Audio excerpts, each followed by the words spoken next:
जय हिंद क्लास, कैसे हैं आप लोग? उम्मीद है आप लोग अच्छे होंगे।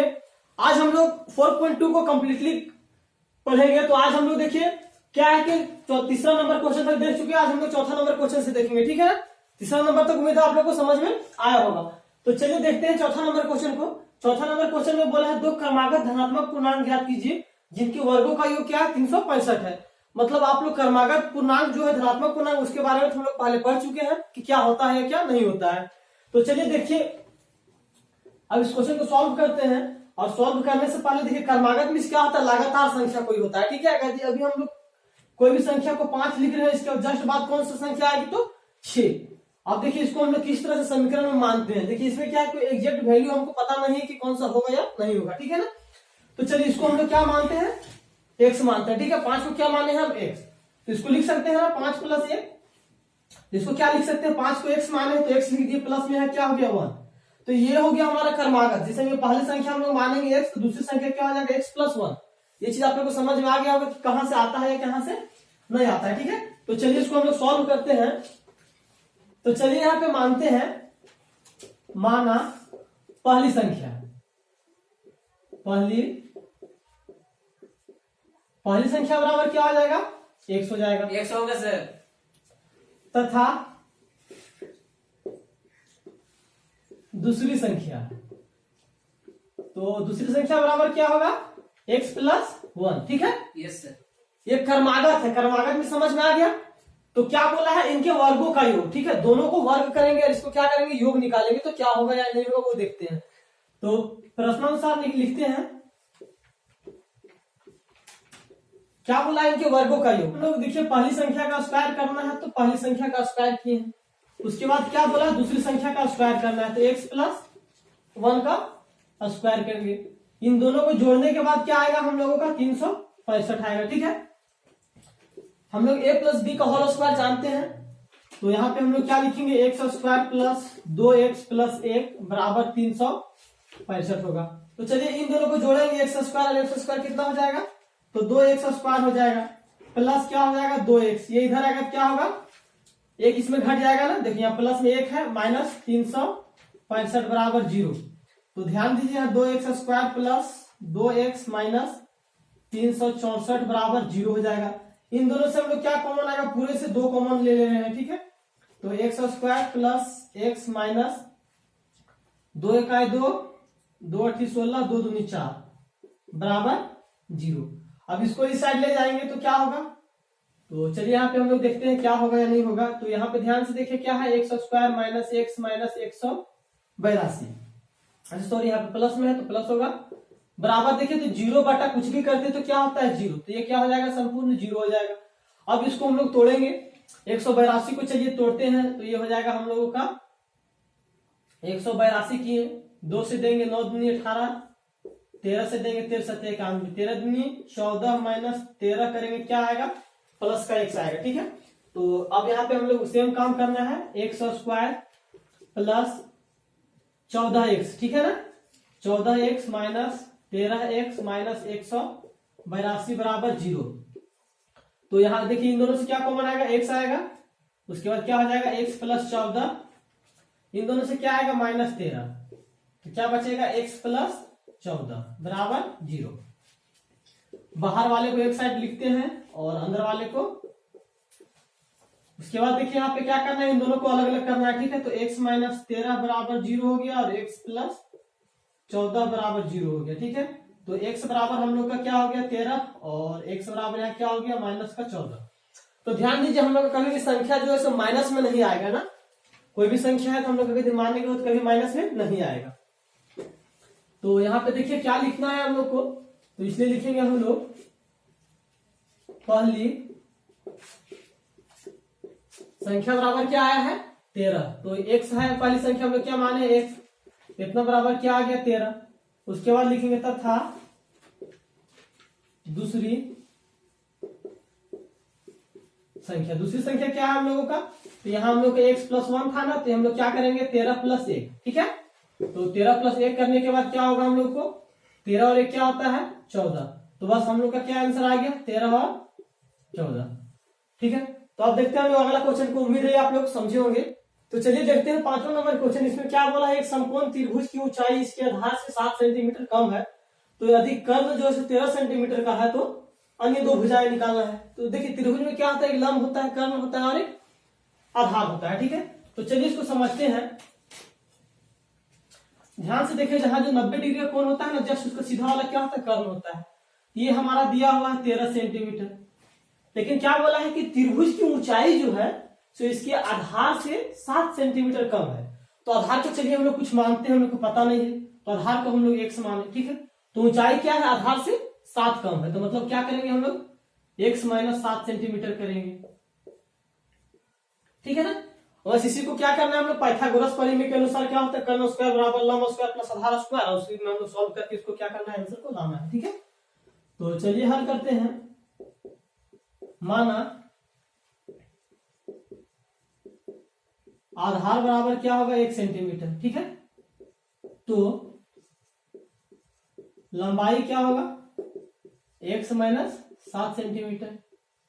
ठीक है, तो हम लोग क्या लिखते हैं, लिखेंगे, चलो हम लोग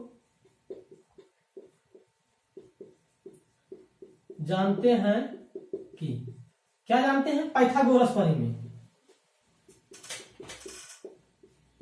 पाइथागोरस परिमेय। ठीक है, तो चलिए हम लोग पाइथागोरस परिमेय से लिखते हैं। क्या होता है पाइथागोरस परिमेय में, तो होता है कर्ण का स्क्वायर बराबर क्या होता है, लंब का स्क्वायर प्लस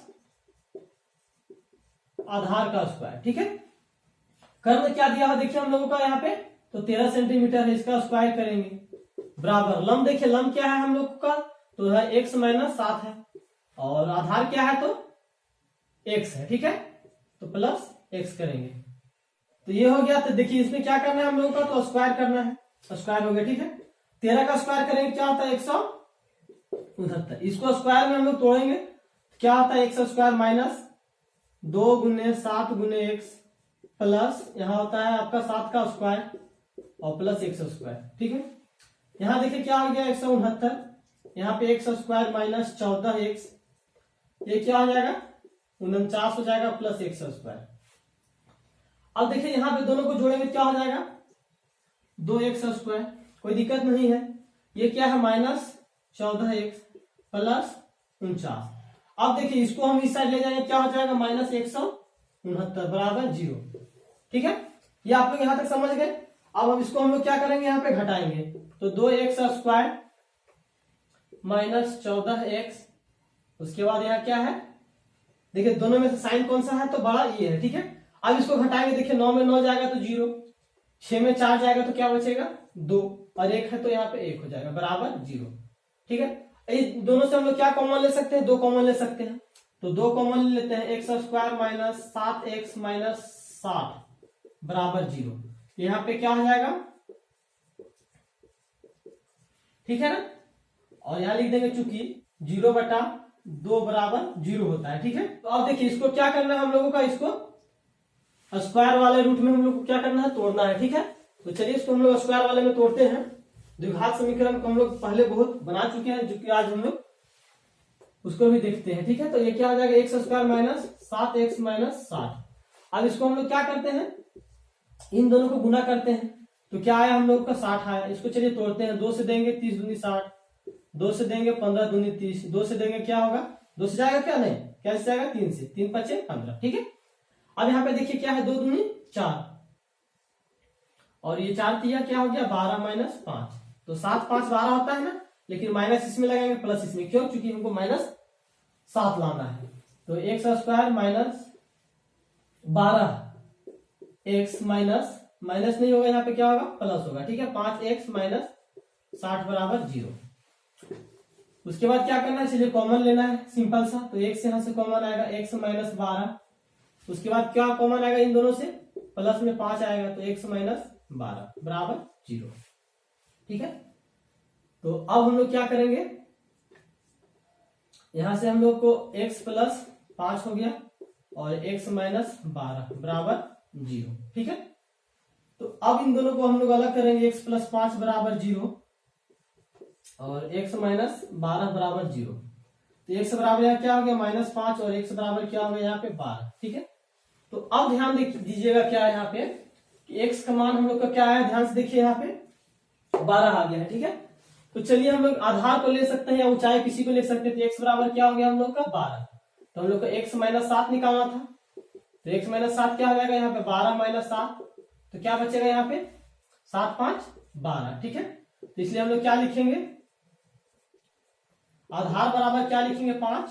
ठीक है, और लंब बराबर क्या लिखेंगे हम लोग 7। ठीक है, तो इसी को हम लोग को क्या करना था, आंसर में लाना था।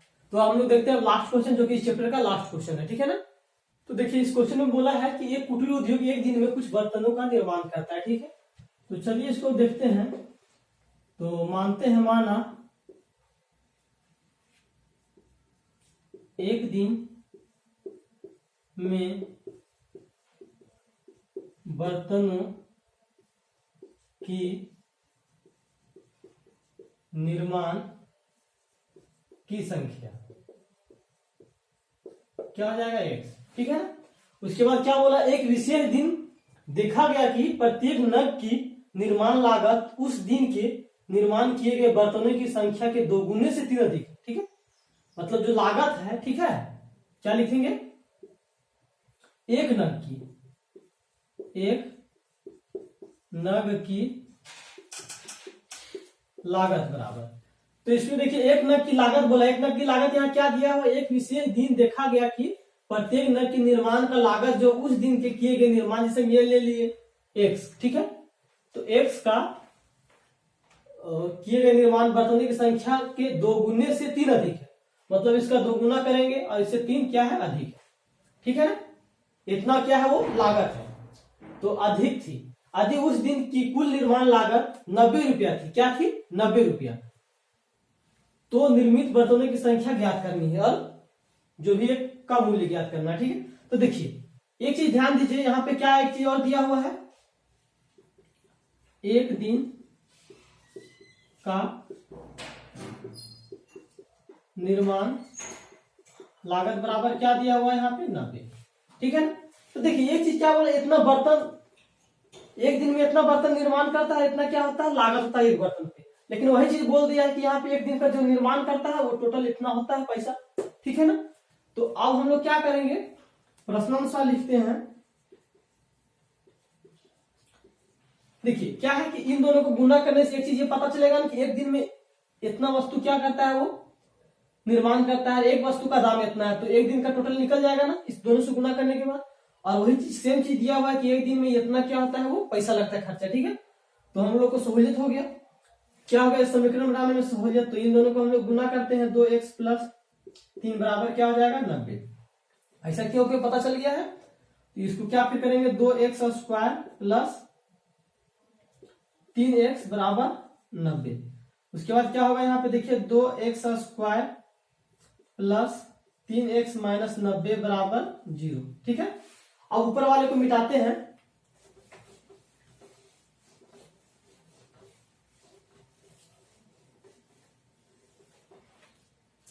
इसको चलिए सॉल्व करते हैं। ठीक है, इन दोनों को गुना करने क्या होगा, 180 होगा। तो 2x² + 3x - 90 बराबर 0। ठीक है, तो ये हो जाएगा 180। इसको हम लोग 2 से करेंगे क्या होगा, 90 दूनी 180, और 2 से करेंगे तो 45 दूनी 90, और 3 से करेंगे तो 15 से जाएगा। ठीक है, तो देखिए यहाँ पे क्या हो जाएगा, 2 दूनी 4 या 12 और ये 15, तो मतलब 2x² - 12x + 15x - 90 बराबर 0।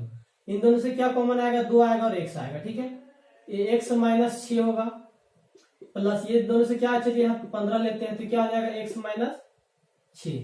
ठीक है, बराबर 0। 2x + 15 x - 6 बराबर 0। ठीक है, तो अब इसको हम लोग देखते हैं कि क्या होता है। अब तो ये हो गया, उसके बाद हम लोग क्या करेंगे, 2x + 15 बराबर 0 और x - 6 बराबर 0। तो 2x बराबर क्या होगा, -15, और x बराबर क्या होगा, 6 होगा। x बराबर यहाँ पे क्या होगा, -15/2 हो जाएगा, और यहाँ x बराबर हो जाएगा 6। तो देखिए इसको तो हम लोग कंसीडर नहीं करेंगे, अब इसको हम लोग क्या करेंगे, कंसीडर करेंगे। ठीक है, इसलिए हम लोग लिखते हैं एक्स क्या माने थे हम लोग? वस्तुओं की संख्या। तो इसलिए लिखेंगे यहाँ पे वस्तुओं की संख्या बराबर क्या माने थे? एक्स, जो कि हमारा आया 6। ठीक है, उसके बाद हम लोग क्या माने थे? प्रत्येक वस्तु का मूल्य, वस्तु का मूल्य क्या माने थे हम लोग? 2x + 3। तो मतलब होगा 2 × 6 + 3। क्या हो जाएगा यहाँ पे? 6 दूनी 12 + 3 बराबर 15। ठीक है, ये 15 रुपए क्या हो गया? एक वस्तु का मूल्य हो गया और ये वस्तुओं की संख्या। तो इसलिए हम लोग का आंसर हो गया x बराबर क्या आया था यहाँ पे? तो 6 था और 15 था। ठीक है, तो उम्मीद है कि सारा वीडियो आप लोगों को समझ में आया होगा। और आज का क्लास हम लोग क्वेश्चन समाप्त हो गया, तो यहीं पे आज का क्लास हम लोग समाप्त करेंगे। और यदि हमारे चैनल पे आप नए हैं तो सब्सक्राइब करें और दोस्तों के साथ शेयर करें। यदि वीडियो अच्छा लगता है तो एक लाइक जरूर करें। ठीक है ना, तो आज का क्लास यहीं पे हम लोग समाप्त करते हैं। मिलेंगे अब अगले वीडियो में, तब तक के लिए जय हिंद।